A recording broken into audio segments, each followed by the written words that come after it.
When I get married, everyone's gonna say what a great couple we make. I won't tell them about the insults or the hitting. I will be diagnosed with breast cancer at 25. Will I still be able to have kids? Would my daughter get the cancer? How will I know what kind of treatment to get? When I'm 40, I'll be shocked to find myself divorced without any safety net. How did this happen? How did I end up so dependent on someone? When I'm older, I'll turn to alcohol and drugs for comfort. When my life is out of control, I won't get help because Jewish girls don't become alcoholics.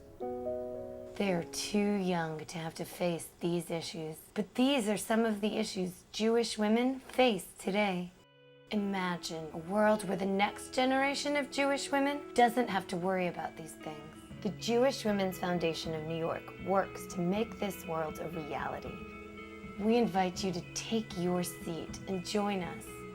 Because if we tackle these issues now, our daughters and granddaughters won't have to struggle with them later.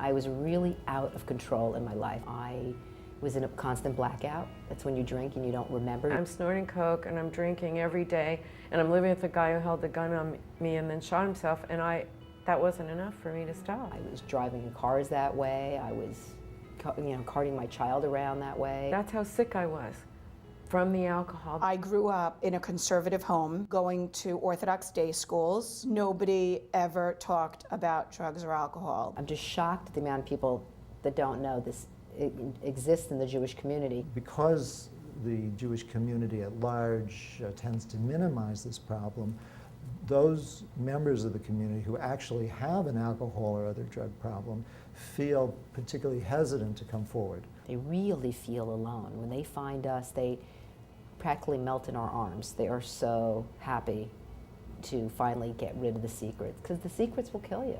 We turned to the Jewish Women's Foundation to support us in developing a book which would be a combination of stories, resource materials, leads for how people could get into recovery in order to get the word out. My mission, as well as the rest of us involved in this project, is just to get it out there. Somebody will open a book and say, wow, that's me. If I had had something to read that was by Jewish women, it might have helped me come to recovery sooner. It doesn't only empower the women who wrote it, it empowers the women who've worked on it, but it will empower the women who read it to take the moves that they need in their lives.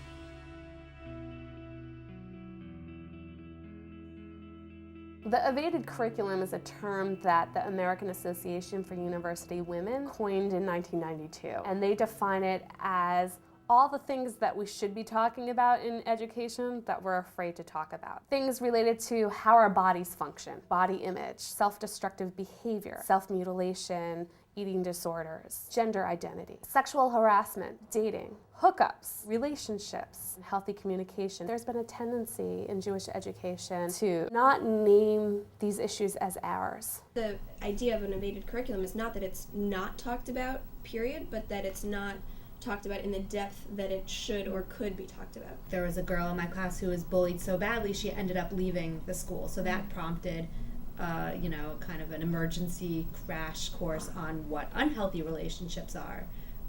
But I think if that hadn't have happened, it would have never been touched on. This grant from the Jewish Women's Foundation has allowed me to spend the time this year creating educational materials and facilitating workshops that will help these educators to feel prepared to go to those difficult places with their own girls. We want women in their 20s, 30s, 40s, 50s, and beyond to think back on their own Jewish educational experiences and to say, they supported me in making great choices for myself.